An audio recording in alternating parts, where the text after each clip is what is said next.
5월 14일 맥체인 성경 읽기 민수기 23장, 시편 64편, 65편, 이사야 13장, 베드로전서 1장입니다. 오늘은 이사야 13장 말씀 우리 함께 보고 기도하십시다. 앞에 한번 보시면 이사야 그 앞에 7장부터 12장의 내용은 북이스라엘 그리고 아람 연합군, 아수르 이런 침공으로부터 유다를 보호하시겠다고 약속하신 그런 내용들이에요. 그러니까 이제 그 아스 왕 때 북이스라엘과 아람 연합군이 연합을 해서 이 남쪽 유다를 공격을 하려고 했었어요. 그래서 그 아스 왕과 백성들의 마음이 막 이 사시나무 떨듯이 그렇게 떨렸었어요. 그렇게 했는데 하나님께서 이사야를 통해서 보호하시겠다고 그렇게 약속을 하셨던 것이죠. 그 하나님께서 이제 보호하시겠다고 약속을 하시면서 그러면서 장차 오실 이 구원자 메시아를 통해서 전 우주적인 구원이 임할 것도 그렇게 말씀을 하세요. 앞에 7장부터 12장에 메시아에 관한 임마누엘이라든가 이새의 싹에서 나온 줄기라든가 이런 메시아에 관한 예언들이 그렇게 나오고 있습니다. 지금 눈앞에 보이는 구원을 얘기를 하면서 장차 임할 이 구원, 영원한 구원의 완성까지 예언적으로 그렇게 얘기를 하는 거예요. 그리고 이제 이어지는 부분이 이제 13장부터 오늘부터 시작되는 13장부터 23장까지가 주변에 있는 열방 여러 나라들에 대한 심판에 관한 말씀이 기록되어 있습니다. 하나님께서는 이스라엘 유다만의 백성이 하나님이 아니라 온 세상을 다스리시는 하나님이심을 보여주고 있는 거예요. 여호와의 심판의 날에 이 주변의 나라들의 그 죄악도 하나님 우상을 섬기는 그 나라들에 대한 죄악, 이 불의한 악에 대한 심판들을 함께 이렇게 하십니다. 하나님의 백성들도 역시 이제 심판을 받고 또 이 악인들이 심판을 받고 그렇게 되죠. 열방에 관한 이 예언 중에서 가장 먼저 나오는 게 바벨론이에요. 바벨론에 관한 심판부터 나옵니다. 13장 1절에 아모스의 아들 이사야가 이 바벨론에 대해서 받은 경고라 그렇게 시작을 해요. 13장, 14장이 바벨론에 대해서 그렇게 받은 말씀들입니다. 근데 이 바벨론은 원래 함무라비 법전, BC 1850년 막 그렇잖아요. 그 함무라비 법전으로 유명한 그 바벨론 제국이 원래 이제 아주 유명하고 힘이 있는 나라죠. 근데 이 나라가 이제 점점 또 약해지는 거예요. 약해지다가 지금은 아수르에 의해서 아주 이제 연약한 그런 나라가 되어 있었어요. 근데 이제 그 이사야 당시에는 약해져 있었지만 이게 또 한 100년 정도 지나면서 이사야가 죽고 100년 정도 지나면서 나라가 다시 강대해집니다. 그 신바벨론인데 그 신바벨론의 느부갓네살 왕에 의해서 남쪽 유다가 결국 멸망을 하게 되죠. 이 바벨론은 굉장히 오래된 전통이 있는 나라고 그래서 이제 성경에 보면 이 바벨론은 모든 세상 문명의 뿌리로 그렇게 바벨론을 지칭을 해요. 그리고 이제 특별히 요한계시록에도 세상 문명이 무너지는 것을 바벨론이 무너진다고 또 그렇게 표현을 하고 있죠. 그래서 이제 바로 다음 장에 나오는 이사야 14장에 보시면 이 바벨론의 왕을 아침의 계명성으로 새벽별로 그러니까 사단을 상징하는 존재로 그렇게 언급이 되기도 해요. 이 바벨론의 왕이. 그래서 이제 이 바벨론에 대해서 받은 경고의 말씀들이 이제 나오고 있어요. 13장 5절 보시면 이렇게 무리가 먼 나라에서 하늘 끝에서 온다. 무리가 곧 여호와와 그의 진노의 병기라. 바로 하나님의 진노를 이룰 도구로 무리가 멀리서 하늘 끝에서 온다. 그렇게 예언을 하고 있습니다. 왜 오는가? 온 땅을 멸하려 온다. 너희는 애곡할지어다 여호와의 날이 가까웠으니 전능자에게서 멸망이 임할 것이다. 하나님께로부터 하나님의 진노의 그 병기로 멸망이 임하게 할 그 무리가 멀리서 땅끝에서 올 것이다. 그렇게 예언을 합니다. 하나님께서 이 여호와의 날에 이 바벨론을 멸망시키기 위해서 먼 나라 하늘 끝에서부터 무리를 부를 것이다 하는 것이죠. 어떤 무리일까요? 그래서 이제 뒤에 계속 얘기를 해주고 있죠. 그래서 이제 좀 더 구체적으로 뒤에 보면 그 13장 17절에 나오는데 바로 메대 사람이라고, 그 무리가 메대 사람이라고 얘기를 해요. 메대 사람을 내가 충동하여 그들을, 이 바벨론을 치게 할 것이다. 그렇게 얘기를 해요. 그래서 메대 사람이 활로 청년을 쏘아 죽이고 태 열매, 이 막 낳은 아이죠. 이런 아이들을 긍휼히 여기지 않고 아이를 애석하게 보지 않고 그냥 다 바벨론에 있는 그 나라를 멸망을 시킬 거라고 말씀을 하죠. 19절에 열국의 여러 나라들의 영광이고 갈대아 사람의 자랑하는 놀이개가 된 이 바벨론, 이 갈대아 민족의 세운 이제 도시국가 중에 하나가 이제 바벨론이죠. 이 바벨론이 굉장히 이제 강력한 이제 나라였던 것이죠. 그 바벨론이 하나님께 멸망당한 소돔과 고모라처럼 멸망하게 될 것이다. 그렇게 예언을 하고 있습니다. 근데 지금 그 바벨론이라고 나라가 잘 한번 들어보세요. 지금 이제 이사야가 예언을 하던 당시의 나라는 아수르가 강대국이고 바벨론은 아주 약한 나라였어요.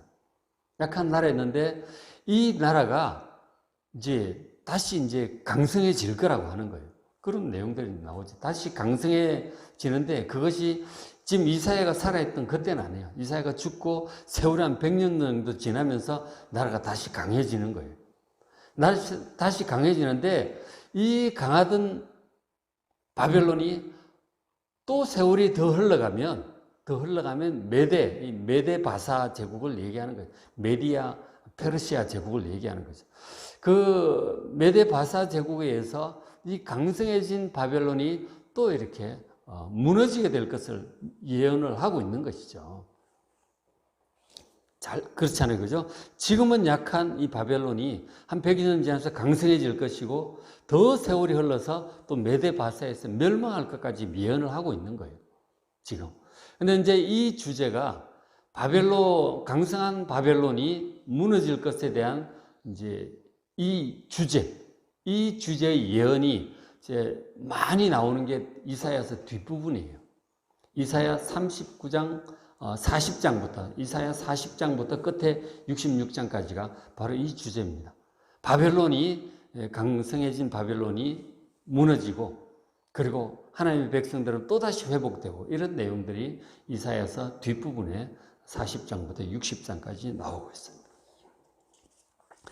그래서 이제 예언들이 이제 다 이렇게 중첩이 되면서 계속 반복적으로 그렇게 확대되면서 그렇게 나오고 있죠.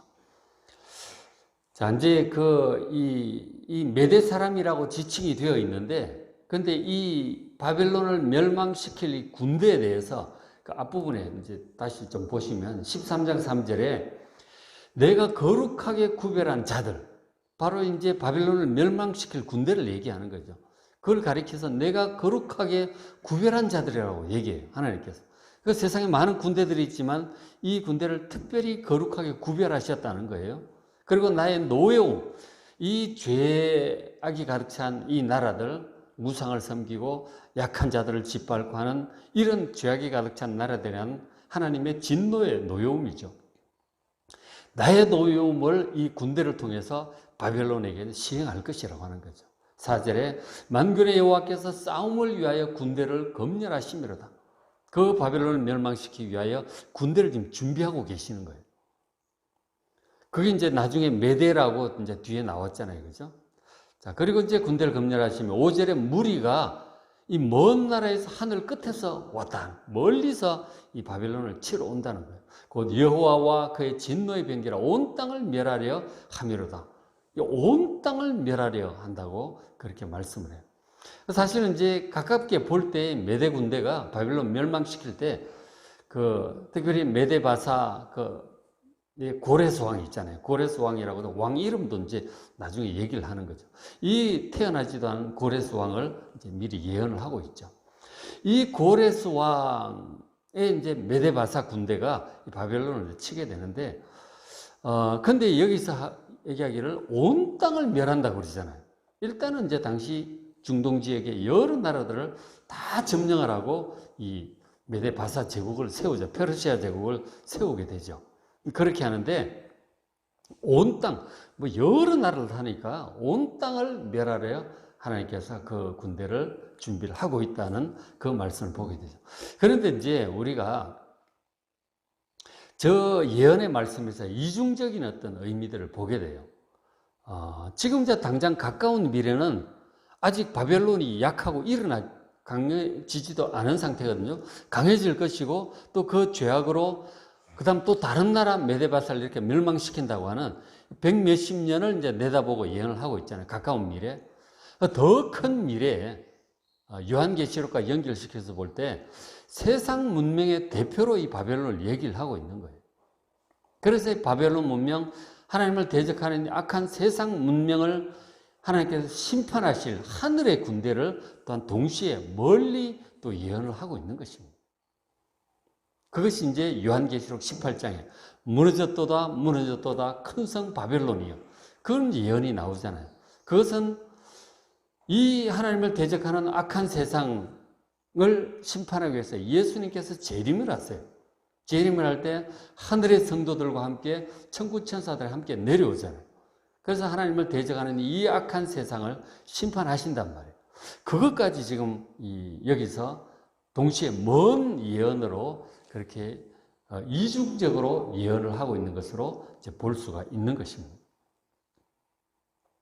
그래서 예언이 다 이중적이에요. 이사야 입장에서 볼 때 우리가 이제 멀리서 산을 바라보면 가까운 산도 보이고 그 뒤에 있는 먼 산도 보이잖아요. 그 한꺼번에 보이는 거예요. 이렇게 쳐다보면. 그 예언의 원근법이다. 그렇게도 얘기를 하죠. 가까운 예언도 있고 그 뒤에 있는 먼 예언도 함께 하는 것입니다. 한꺼번에 보이니까. 그렇잖아요. 그죠? 그 예언자 입장에서 하나님께서 그렇게 말씀을 하시는 거예요. 그 예언의 원근법 혹은 더 나아가서 이중 예언이라고 하기도 해요.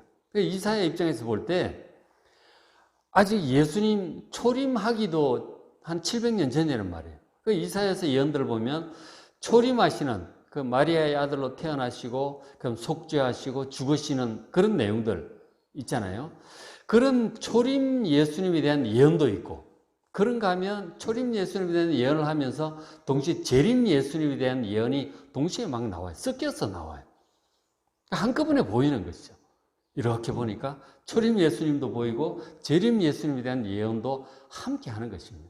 예언의 원근법 그리고 이중 예언 이런 것들을 우리가 이제 이사야서나 예레미야, 에스겔서에 볼 때 잘 구분을 하면서 보셔야 돼요. 섞여 있어요. 이게 가까운 예언인지 먼 예언인지 초림 예수님에 대한 예언인지 재림 예수님에 대한 예언인지 이게 이제 섞여서 막 한 문장에 한 구절에 막 이렇게 나오는 거예요. 한 장에. 그래서 이제 예수님이 처음에 오셨을 때 그 당시 이제 유대인들이 그 이사야서나 예레미야, 에스겔서를 봤잖아요. 근데 그것이 초림 예수님에 대한 건지 재림 예수님에 대한 예언인지 구분을 못 하는 거죠.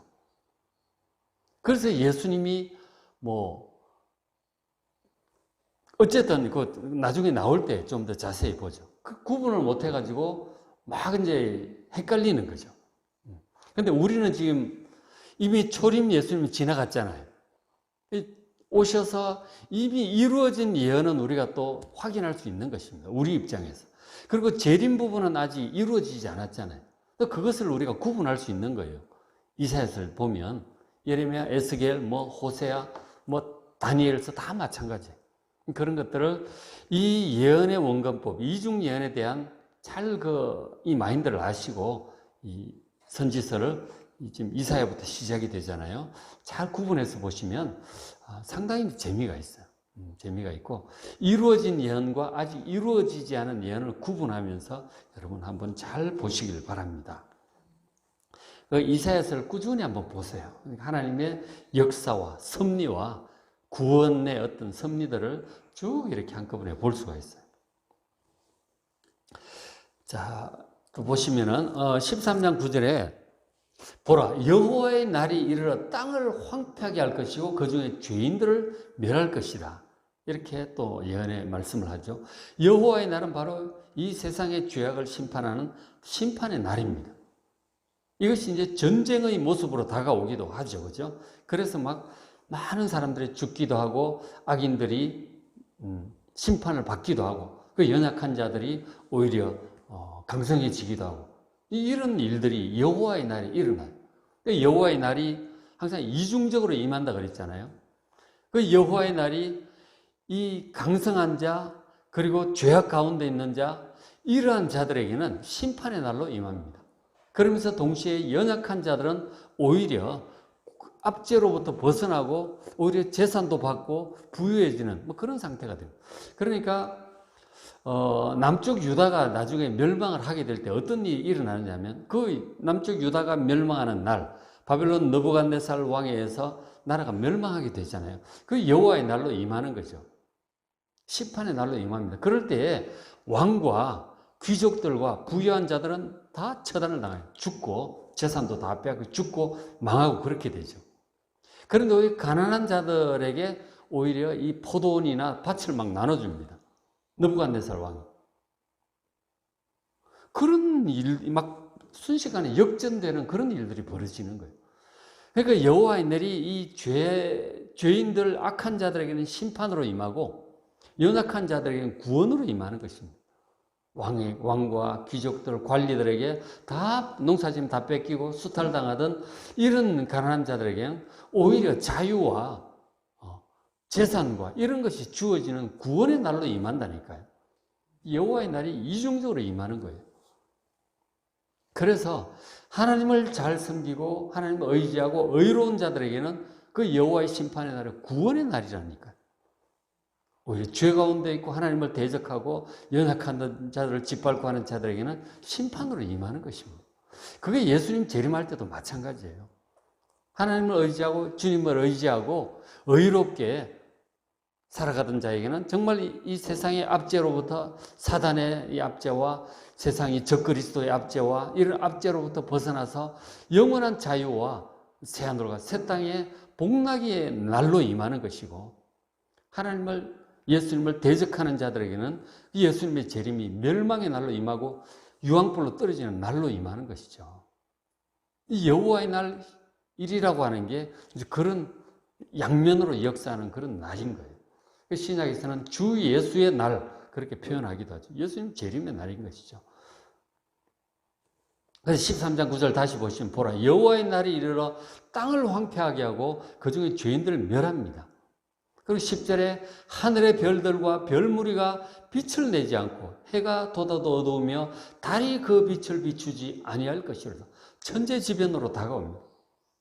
거기 보면은 막 달이 붉어지고 붉은다 블러드문이라 그러잖아요, 그죠? 달이 붉어지고 해가 막 상복처럼 시커매지고 그런 이제 하늘의 별들이 떨어지고 천체에 큰 변화들이 나타날 것을 예언을 하고 있어요. 근데 저게 또 이중적인 의미를 가지고 있죠. 실제로 전쟁이 나면 막 다 불타잖아요. 다 불이 나고 사람이 죽고 하다 보면 불이 나다 보면 하늘이 캄캄해지는 거예요. 그렇잖아요. 하늘이 캄캄해진다. 불이 나면. 그리고 화산이 터지고 뭐 화산대 때문에 캄캄해지기도 하고 그런 저런 이유로 하늘이 캄캄해지기도 해요. 달도 그런 화산재가 뿌이면은 달이 이렇게 벌겋게 보이고 그러죠. 뭐 일식, 월식이 있기도 하고 뭐 이런 종합적인 의미를 가지고 있는 거예요. 이런 것들. 주님 다시 다가올 그때 또 이런 천체 큰 이제 지변들이 일어나는 거죠. 그런가 하면 그 11절에 그래서 내가 세상의 악과 악인의 죄를 벌하며 교만한 자들 오만을 끊을 것이다. 이 여호와의 날 심판의 날로 이 악한 자들, 교만한 자들을 이렇게 벌하는 것입니다. 이제 이렇게도 하고 그 다음에 또 이어지는 13절 한번 보시면 13장 13절에 그러므로 나 만군의 여호와가 분하여 맹렬히 노하는 날 여호와의 날 심판의 날이죠. 이 가까이는 바벨론 또에 의해서 나라가 망하는 날 혹은 바벨론 그 이후에 메데 바사에 의해서 바벨론이 망하는 날 그런 것들이 다 또 여호와의 날이죠. 자 그런 날에 하늘을 진동시키고 땅을 흔들어 그 자리에서 떠나가게 합니다. 지금 이런 구절들이 베드로후서나 이런 데도 나오잖아요. 그러니까 땅 하늘이 종이 축이 말리는 것처럼 말려 떠나가고 땅도 다 녹아버리고 그리고 새하늘과 새 땅이 임하는 그런 말씀들을 해주고 있어요. 그런 말씀들이 아주 원조격에 해당하는 말씀이에요. 하늘을 진동시키고 이 땅을 흔들어 그 자리에서 떠나가게 한다는 거예요. 그 새하늘과 새 땅이 임하는 이 지금 하늘과 지금 하늘 땅이 없어지고 그렇게 될 것을 말씀을 하죠. 그래서 하늘을 진동시킨다고 하는 저 말씀도 이제 뒤에 나오고 하는데 난리가 나면 전쟁이라든지 지진이라든지 난리가 나면 땅이 진동을 해요. 그렇죠? 땅이 큰데 땅이 뭐 불타기도 하고 뭐 지진이 나기도 하고 막 해일이 들어오기도 하고 땅이 진동을 하는 거예요. 그럼 아무리 그리고 노아 홍수 때도 마찬가지죠. 땅에 난리가 나는 거죠. 그런데 하늘은 가만히 있어요. 원래 하늘은 진동하지 않아. 땅에서 난리가 나도 하늘은 그대로 있는 거라고. 근데 하늘이 진동을 하게 되는 그 때가 온다는 거예요. 그러니까 하늘이 종이축이 말림처럼 말려 떠나가고 이 새하늘과 새 땅이 임하게 되는 그런 것들은 이제 볼 수가 있죠. 하늘을 진동시키고 그리고 땅도 흔들어서 그 자리에 떠나가게 하는 것입니다. 새하늘과 새 땅을 우리가 생각하게 하는 말씀들이에요. 자, 그런데 동시에 14절을 보시면 그들이 그러니까 이제 난리가 나니까 이 사람들이 다 도망가고 그럴 거 아니에요. 죽고 도망가고 그러는데 그들이 각기 본향으로 도망할 것이나 도시에 모여 있다가 각자 시골로 본향으로 도망간다는 거죠. 그리고 15절에 만나는 자마다 창에 찔리겠고 잡히는 자마다 칼에 엎드려지겠고 이거는 전쟁의 모습이죠. 그죠? 14절 전쟁 때문에 사람들이 도망가고 찔리고 죽는 그런 모습이에요. 13절만 해도 뭔가 세상의 종말이 하늘과 땅이 없어지는 그런 모습인데 그런가 하면 또 14, 15절은 전쟁으로 죽는다 아주 현실적인 그런 모습을 또 보여주고 있죠. 재림의 모습이라고 하기보다는 지금 전쟁으로 죽는 그런 모습을 보여주고 있어요. 그래서 이런 것들이 비유적이기도 하고 예언의 원근법으로 진짜 종말에 관한 그런 예언도 함께 이렇게 섞여서 이렇게 나오는 거예요. 이중적인 의미들을 가지고 있다 하는 것이죠. 예언서들을 그렇게 좀 잘 보셔야 됩니다. 그렇죠? 그래서 오늘 예언의 원근법에 대해서 이중 예언에 대해서 그렇게 말씀을 드렸어요. 그렇죠? 이사야 선지자는 BC 700년경 예수님의 초림 아주 전이에요. 그 초림과 예수님의 재림까지 얘기를 하고 있고 지금 눈앞에 뭐 아수르가 바벨론에서 멸망하고 바벨론이 강성해지고 그 바벨론이 메데바사에서 또 멸망하고 메데바사가 세워지고 그런가 하면 메데바사도 또 나중에 또 헬라 제국에서 무너지잖아요. 그런 예언들을 또 다니엘서에서도 하고 있어요. 그래서 결국 예수님 때까지 예언을 하고 더 나아가서 뭐 적그리스도와 예수님의 재림과 이 하늘과 땅이 떠나가고 새하늘과 새 땅이 임하는 이런 것들이 그러니까 그 이사야 입장에서 볼 때는 그거 다 미래에 차근차근 이루어질 일들이잖아요. 근데 이게 한꺼번에 막 나온다니까요. 그게 이제 예언의 원근법, 이중예언 이런 것들을 잘 이해하면서 이 예언서들을 선지서들을 한번 잘 읽어보시길 바랍니다. 오늘 맥체인서 이렇게 민수기 23장 약속의 땅 정복을 향해서 가고 있죠. 시편 64편, 65편, 이사야 13장 그 선지서를 한번 잘 읽어보시기 바랍니다. 굉장히 은혜로워요. 예수님에 대한 초림 예언, 재림 예언 이런 것들 그리고 베드로전서 1장 잘 읽어보시길 바랍니다.